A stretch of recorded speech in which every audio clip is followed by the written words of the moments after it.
Buenos días a todos, ante ustedes Manuel Cabrera. Esta presentación corresponderá a la ayudantía número 3 relacionada con el tema de policristales. Al igual que los anteriores ayudantías, este primer video corresponderá a a la parte teórica, mientras que el video siguiente será la resolución de ejercicios propuestos. Nuestro primer tema a tratar en este video será la formación de una estructura policristalina.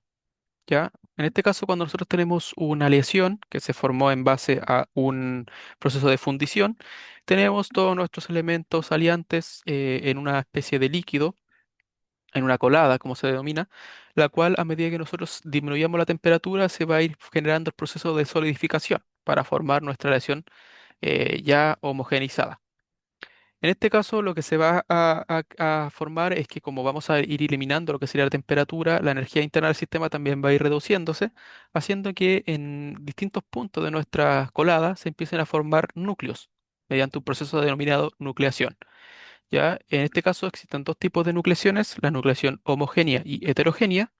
La homogénea es un proceso de nucleación que se puede generar en cualquier parte de nuestra colada, mientras que la heterogénea favorece su formación en superficies o en imperfecciones, ya porque normalmente en estos puntos, para que se formen este tipo de nucleación, se requiere una menor energía, por lo tanto es mucho más común que se generen nucleaciones heterogéneas que homogéneas.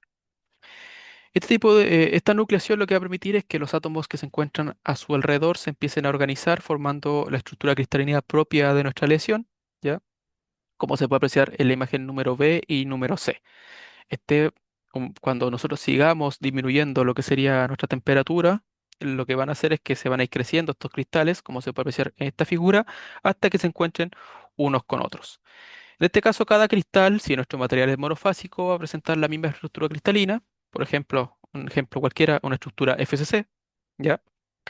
Lo que va a diferenciarse va a ser que cada uno va a tener una orientación distinta que corresponde a la orientación donde se generó el núcleo, o la orientación que presentaba el núcleo eh, que formó el grano finalmente. Entonces, como cada uno de estos granos va a tener una orientación distinta, van a existir límites que son los límites donde se relaciona cada grano con el otro, o sea, donde se encuentran los granos, y estos se denominan como fronteras o límites de grano. Los policristales se diferencian directamente de los monocristales en el hecho de que estos presentan una mayor tensión de fluencia. Ya, a lo que me refiero con esto es que se requiere un mayor esfuerzo para poder deformar estos policristales y esto debe principalmente a estos límites de grano. Estos funcionan como una especie de frontera para que las dislocaciones se frenen y no puedan seguir con su deslizamiento. Y esto se debe principalmente a lo que dijimos anteriormente, que cada em, grano tiene una orientación distinta. Como se puede apreciar en la imagen, al momento que nosotros estamos aplicando tensión en nuestro policristal, este se empieza a deformar, haciendo que las dislocaciones se empiecen a mover a través de cada uno de estos cristales, y en el momento en que llegan a los límites del cristal se encuentran con las dislocaciones de los otros cristales que están en otros planos, ya por la orientación misma, haciendo que éstas no puedan seguir moviéndose, aumentando, por así decirlo, lo que sería la rigidez del material. La presencia de estos cristales o estos límites de grano tiene una incidencia muy importante en lo que sería la resistencia de nuestro material y esto se ve reflejado en el mecanismo de Hall-Pitch. El mecanismo de Hall-Pitch describe cómo la resistencia mecánica de un material policristalino aumenta a medida que disminuye el tamaño de grano. Esto, más que nada, lo que dice es que cuanto más pequeños son los granos, más fronteras o límites de granos van a existir en la misma área de estudio, haciendo que sea mucho más difícil para las dislocaciones poder moverse. Y esto, como dijimos anteriormente, se va a traducir en materiales más resistentes. Se puede apreciar en el gráfico de la derecha, en la parte inferior, que es un gráfico que relaciona directamente el tamaño de grano con la resistencia, que cuando nosotros vamos disminuyendo lo que sería este tamaño de grano, esta resistencia va en aumento hasta un punto máximo, donde si nosotros seguimos disminuyendo de ese punto lo que sería el tamaño de grano, esta resistencia va a caer en picada. Este punto, que es el punto máximo del mecanismo Hall-Pitch, y normalmente se da con tamaños de grano superiores a 10 a 15 nanómetros. Cuando nosotros disminuimos por debajo de ese tamaño de grano, se podría generar o se podría decir que se genera un sistema que se denomina como el Hall-Pitch inverso, en el cual en esta zona ya hay otros mecanismos que se producen por sobre el mecanismo de endurecimiento por Hall pitch, que son eh, la rotación de los granos, la migración de los granos y el deslizamiento de estos granos. Esto se debe principalmente a que los granos son tan pequeños que ya energéticamente son mucho más favorables que estos se puedan desplazar a que las dislocaciones de su interior se puedan eh, desplazar, por así decirlo. ¿Ya? Y eso obviamente va a generar que, que el sistema en general sea mucho más dúctil. A la izquierda tenemos lo que sería nuestra ecuación que rige este fenómeno o este mecanismo, el cual indica que nuestro esfuerzo o el límite elástico, nuestro esfuerzo de fluencia, va a ser igual a nuestra resistencia intrínseca del material, sigma cero, donde es la resistencia que presenta el material sin estar considerado lo que serían los límites de grano. Donde se le suma lo que sería la constante de endurecimiento de Hall-Pitch, que es una constante que depende de cada material, partido por la raíz cuadrada de nuestro tamaño de grano promedio.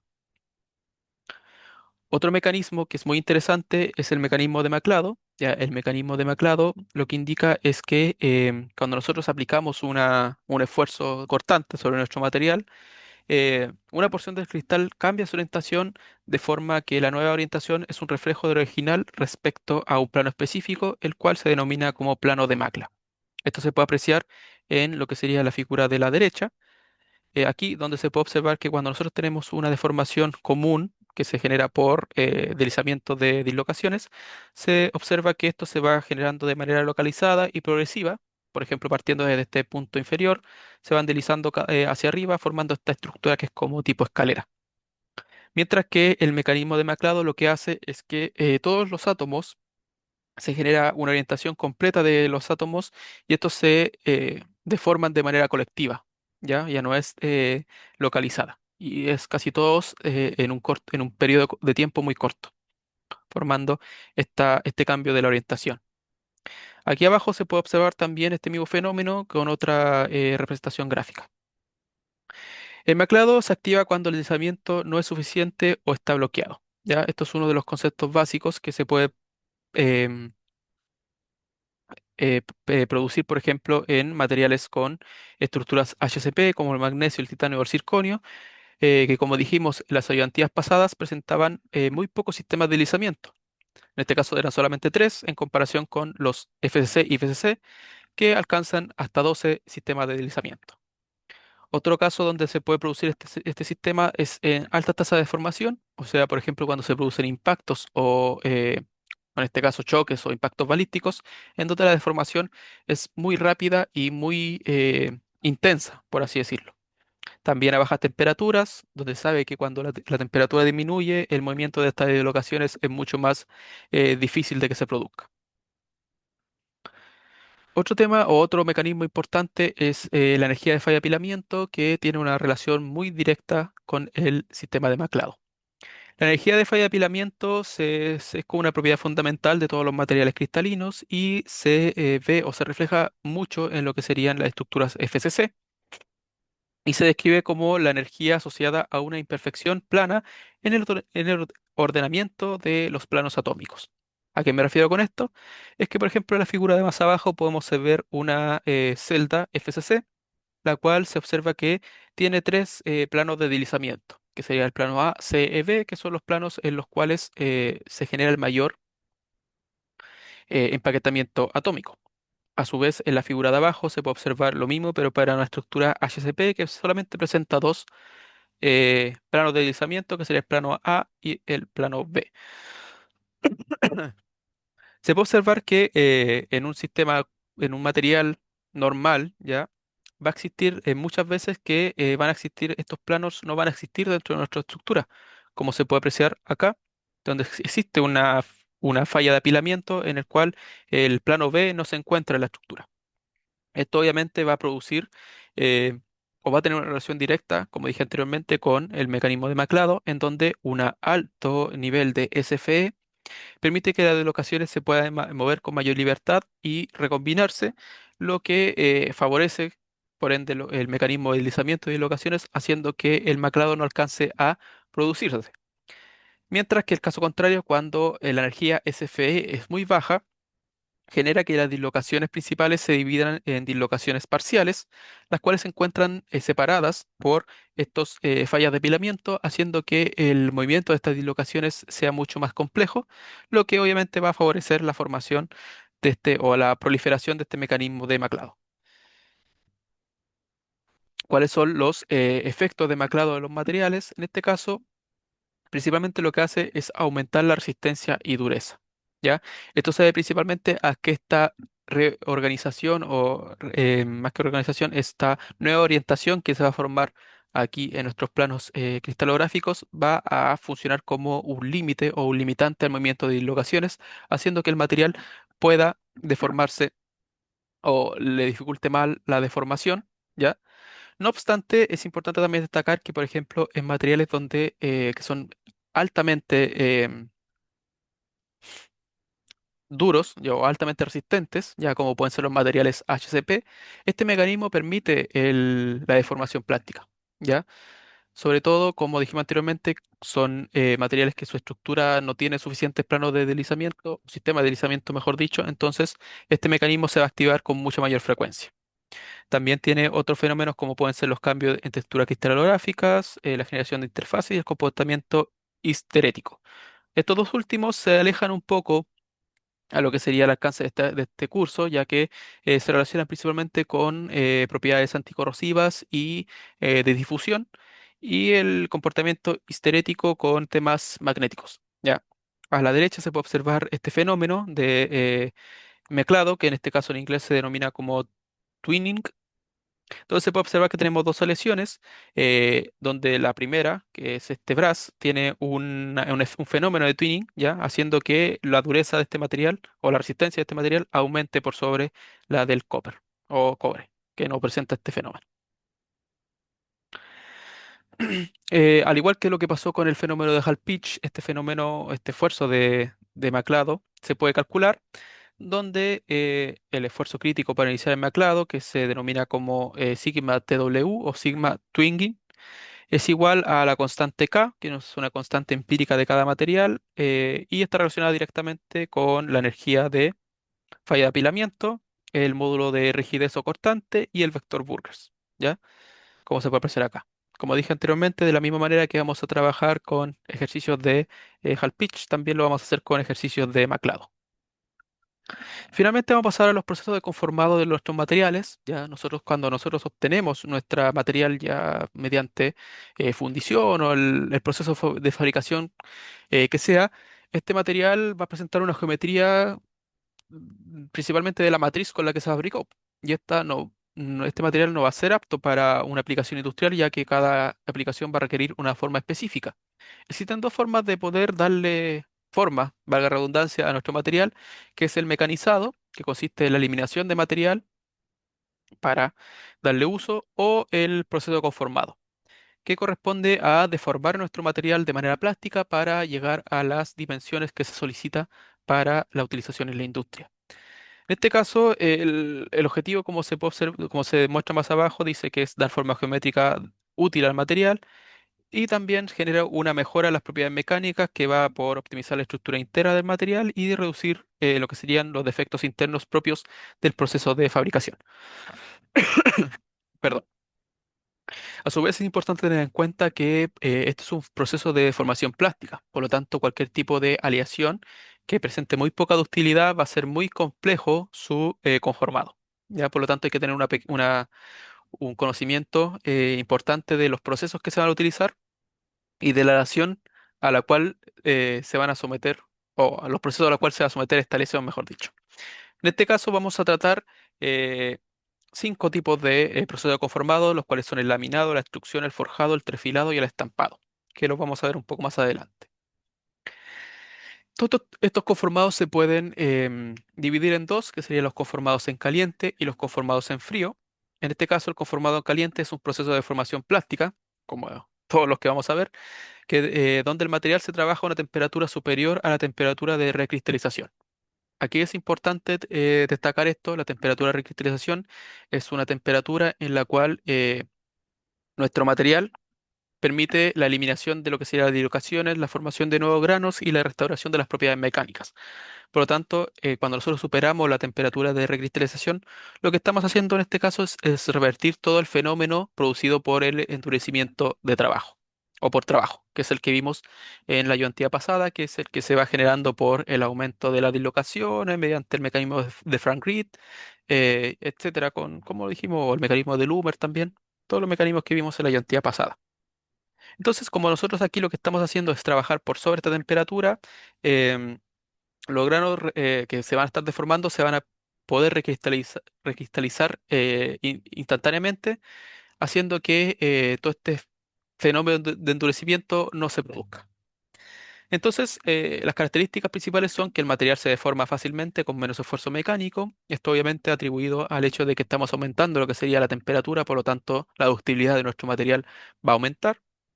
Hay recristalización dinámica, así que no hay endurecimiento por formación, lo mismo que dijimos anteriormente. Se pueden obtener formas grandes y complejas. Esto está relacionado directamente con la mayor ductilidad de nuestro material. Va a permitir que se pueda moldear de una mejor manera.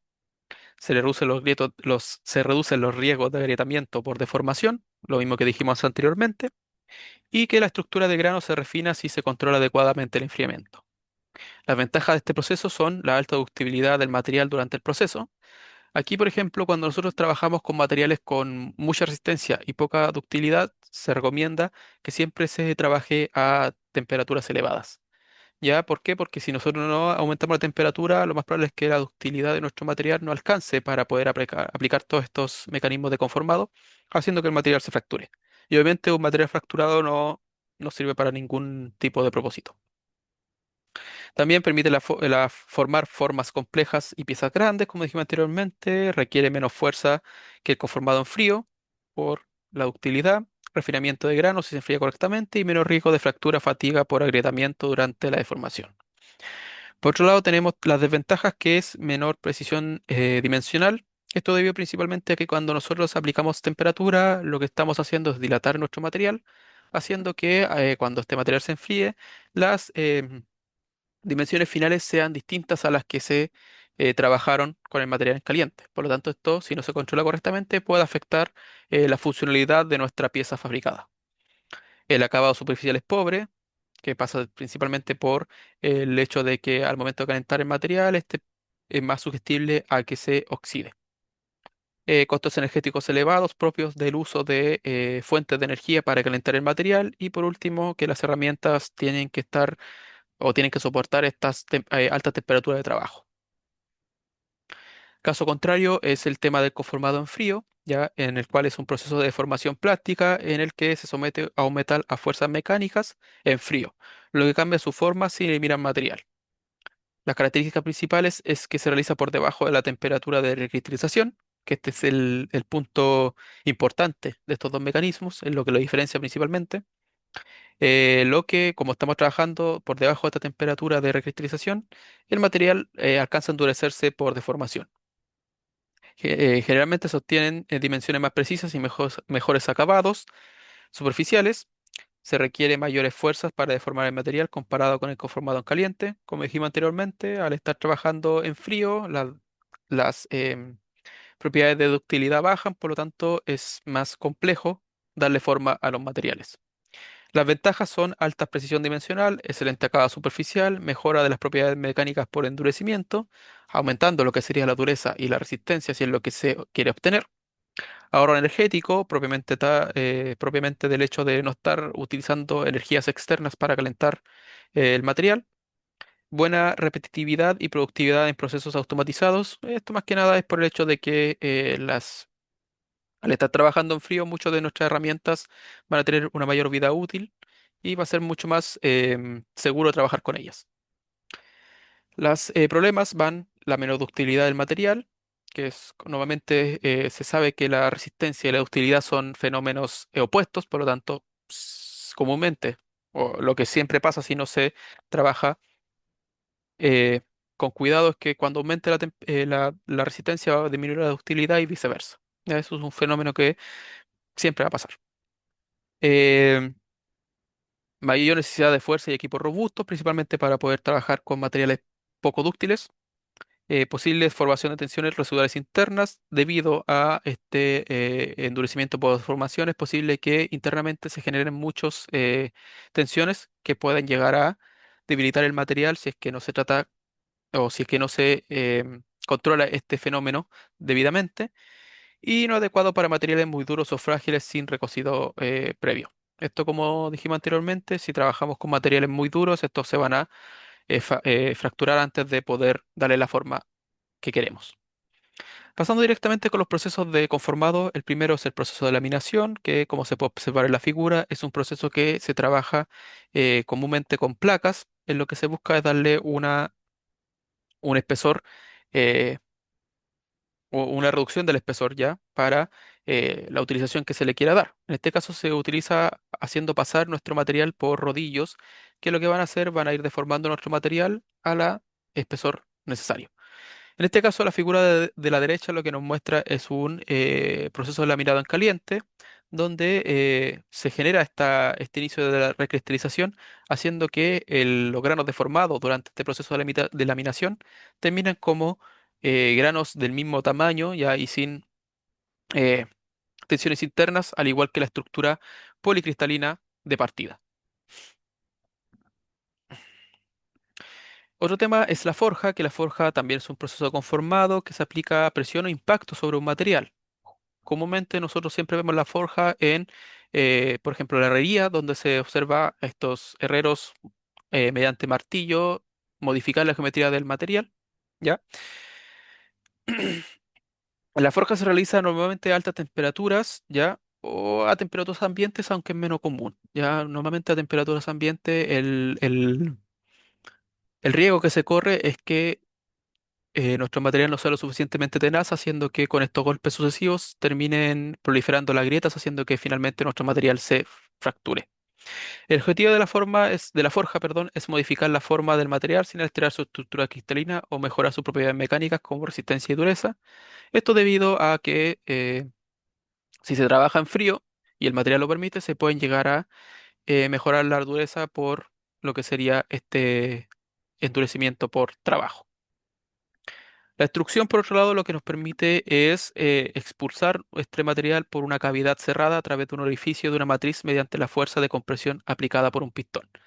Aquí lo que tenemos es una matriz con una forma establecida en la cual nosotros, por un lado, vamos a agregar el material y va a ser compreso o comprimido con respecto a esta matriz, haciendo que el material empiece a deformarse para poder atravesarla mediante la ranura que tiene, que presenta, saliendo con la forma que se quiere obtener. Al no existir fuerzas de tracción, se pueden alcanzar altas deformaciones sin riesgo de fractura del material extruido. ¿Ya? En este caso, esta es la principal diferencia entre la extrusión y el trefilado, que lo vamos a ver un poco más adelante. Las piezas producidas en extrusión en caliente suelen tener una microestructura más uniforme y de mayor tenacidad. El trefilado, como dijimos anteriormente, es muy similar al proceso de extrusión, o sea, su objetivo es muy similar, ya, literalmente casi el mismo en donde es un proceso de formación plástica que consiste en reducir el diámetro de un alambre o barra metálica, estirándola a través de una matriz o troquel con una abertura de tamaño menor al de la sección transversal inicial del material. Ya en este caso, la diferencia principal que presenta este mecanismo con respecto al anteriormente nombrado, que es la extrusión, es que te trabaja en base a esfuerzos de tracción en vez de esfuerzos de compresión. La complejidad que presenta esto es que debido a los esfuerzos de tracción involucrados, este proceso es mucho más susceptible a la generación de daño producto del agrietamiento y se debe controlar adecuadamente lo que sería el nivel de deformación que se va a obtener. ¿A qué se refiere con esto? Es que normalmente este proceso de trifilado se va haciendo por etapas. Lo que se va haciendo es escalonar lo que serían los diámetros hasta llegar al diámetro final. No se parte directamente desde el diámetro original de nuestro alambre, por ejemplo, hasta el diámetro final de una pura pasada, por así decirlo, ya que lo más probable es que el material no aguante y se termine eh, fracturando. Por eso es que se va haciendo repetidamente, cada vez disminuyendo más lo que sería el diámetro hasta llegar al diámetro que se quiere obtener. Y finalmente tenemos el proceso de estampado, que el estampado es un proceso de conformado en el que se utiliza una matriz o troquel para deformar a la mitad metálica. ¿Ya? Este caso es muy similar a los demás métodos. Es un método que se basa en la deformación plástica mediante la acción de una presión sobre una matriz, haciendo que el material final, que en este caso comúnmente es una plancha delgada, obtenga la forma de esta matriz. Este mecanismo también tiene algunos conflictos o hay que controlarlo muy bien en el caso de la tensión residual, ya que en algunos casos el estampado puede generar tensiones residuales en las piezas, lo que se requiere después es la aplicación de algunos tratamientos térmicos para poder aliviar estas tensiones. Esto se debe principalmente a la deformación eh, muy localizada en algunas zonas, haciendo que estas zonas, si no se controla directamente, pueden generar em, concentradores de esfuerzo, ya que al momento de aplicar o de hacer uso de esta pieza en la industria o en en la zona de solicitación, esta puede fallar por estos puntos de concentración. Entonces hay que siempre tener consideración tanto de la geometría con la que se va a trabajar, así como también de que observar de que el material en esas zonas presenta una buena, ¿cómo cómo se puede decir? Que las propiedades se conserven, una buena conservación de las propiedades. Eso es lo que quería decir. Finalmente tenemos los fenómenos de recristalización, que es lo que dijimos anteriormente. En este caso, este es un fenómeno que se puede apreciar en el gráfico de la izquierda, que es un diagrama que representa el comportamiento microestructural y mecánico de un metal que fue trabajado en frío, al cual después se sometió a un calentamiento progresivo.